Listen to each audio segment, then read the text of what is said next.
Non veg குழம்புக்கு tough கொடுக்குற மாதிரி நீங்கள் உருளைக்கிழங்கு பச்சை செலவு குழம்பு தான் நம்ம செய்ய போகிறோம். சூப்பராக இருக்குங்க. எப்படிங்கிறத பார்த்துடலாங்களா?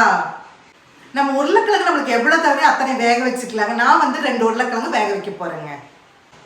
2 ஸ்பூன் கடலெண்ணெய். இப்போ மசாலா அரைக்கிறதுக்கு எல்லாம் எடுத்து வச்சுங்க, எல்லாம் வதக்கிக்கலாங்க. 5 ஸ்பூன் வர கொத்தமல்லி, 7 பச்சை மிளகாய்,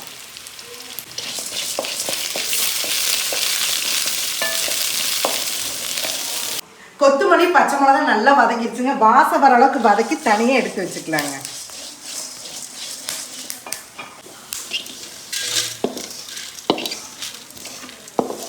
ரெண்டு ஸ்பூன் கடலெண்ணெய்,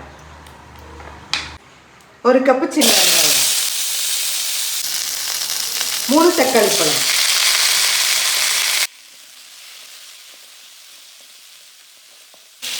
ஒரு கைப்பிடி கருவேப்பிலை. இது நல்லா வதக்கி எடுத்துக்கணுங்க. ஒரு துண்டு இஞ்சி, 2 கட்டி பூண்டு, பெரிய துண்டு பட்டை 2ங்க, 1 ஸ்பூன் சோம்பு, 6 கிராம்பு போட்டுக்கலாம்.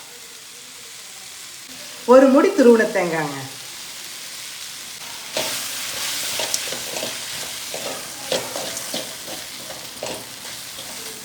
அவ்வளோதாங்க. இது வதக்கியாச்சு. கொத்தமல்லி மையருக்கு லேட் ஆகும். முதல் வந்து இது மிக்சியில் போட்டு நல்லா இன்ச் பண்ணி நைஸ் பண்ணிவிட்டு அதுக்கப்புறம் இது எல்லாம் ஒன்றா போட்டு அரைச்சி எடுத்துக்கலாங்க. பாருங்க, இந்த அளவுக்கு இன்ச் பண்ணி நம்ம கொத்தமல்லி எடுத்தாச்சுங்க. அடுத்தது வெங்காயம் தக்காளி வதக்கினது இதோட போட்டுக்கலாங்க.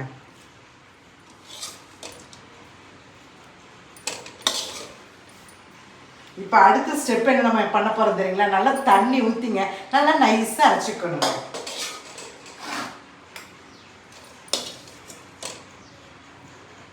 இந்த பச்சை செலவு குழம்புக்கு எண்ணெய் வந்து கொஞ்சம் தூக்கில் ஊற்றினால டேஸ்ட்டு நல்லாயிருக்கும். 6 ஸ்பூன் கடலெண்ணெய் ஊற்றிக்கலாம்.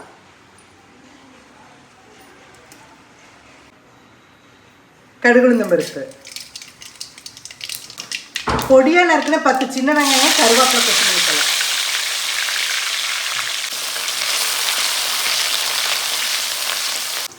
அரைச்சி வச்ச மசாலா ஊற்றிங்க, நல்லா எண்ணெயிலே பிரட்டல் பண்ணிடலாங்க.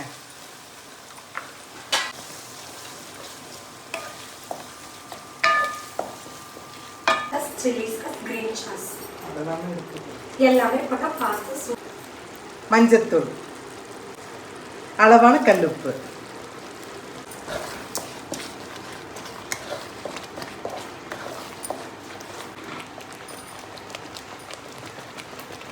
ஒரு லிட்டர் தண்ணி ஊற்றிங்க, நல்லா கொதிக்க வைக்கணுங்க. பச்சை வாசம் அப்பதான் போகும்.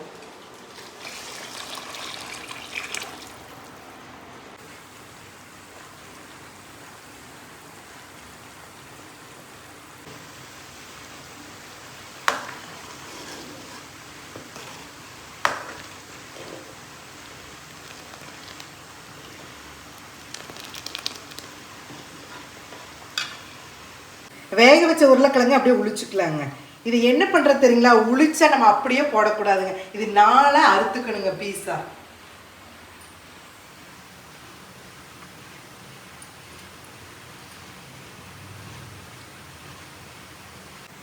நான் வந்து உருளைக்கிழங்கு பாருங்க, இதே கறி போடுறதுனாலும் கறியை முதல்ல நல்லா வதக்கிவிட்டு இதே மாதிரி மசாலா அரைச்சி போட்டாலுங்க பச்சை செலவு கறி குழம்புங்க. அதுக்கு இந்த கிழங்க 4 அறுத்துக்கலாங்க.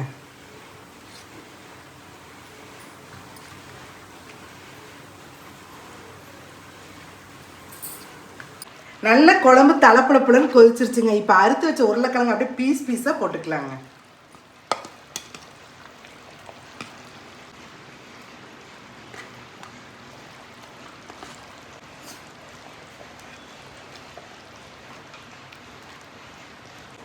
உருளைக்கிழங்கு போட்டாச்சுங்க. நல்லா தலைப்புலப்புலன்னு கொதி வருதுங்க. குழம்பு ரெடிங்க. பார்த்தீங்க எண்ணெய் பாருங்க எப்படி ஊற்றுனேன்னு திரண்டு வந்து பாருங்க. நல்ல எண்ணெய் திரண்டு வந்துருச்சுங்க. சூப்பரான குழம்பு ரெடிங்க. இந்த பச்சை செலவு உருளைக்கிழங்கு குழம்புங்க சாப்பாட்டுக்கு வேற லெவலாக இருக்கு. சாதம் போட்டு சாப்பிட்டு பார்த்துடலாங்களா? நல்லா சுட சுட சாதங்க அப்படியே அள்ளி வச்சுங்க. நல்ல பச்சை செலவு உருளைக்கிழங்கு குழம்புங்க. அப்படியே ஒரு உருளைக்கிழங்கு ஓடுங்க அப்படியே மேலே வைக்கலாங்களா? இது எப்படி தெரியுமா இருக்குங்க? சாப்பிட்டா அப்படி இருக்குங்க. கடிச்சுக்கிறதுக்கு காய் எதுவும் தேவையில்லைங்க, ஒரே ஒரு அப்பளங்க. அப்படியே அது பிணைஞ்சுங்க அந்த உருளைக்கிழங்கோட வச்சு சாப்பிட்டா எப்படி தெரியுங்களா இருக்கும். இது அப்பளத்தை இப்படி ஒரு வாய் இப்படி பிச்சுங்க, இந்த சாப்பாட்டோட இப்படி பிணைஞ்சுங்க, கொஞ்சம் உருளைக்கிழங்கு வச்சு டேஸ்ட் பார்த்துலாங்களா. எங்கள் டேஸ்ட் அல்டிமேட் டேஸ்ட்டுங்க. கண்டிப்பாக நீங்கள் ட்ரை பண்ணி பார்த்து எப்படி இருக்குன்னு டேஸ்ட் பார்த்துலாங்களா. டேஸ்ட் வந்து அல்டிமேட்டுங்க, நான்வெஜ் டேஸ்ட்லேயே இருக்குங்க. கண்டிப்பாக நீங்கள் ட்ரை பண்ணி பார்த்து எப்படி இருக்குன்னு கமெண்ட்ஸ் பண்ணுங்கள்.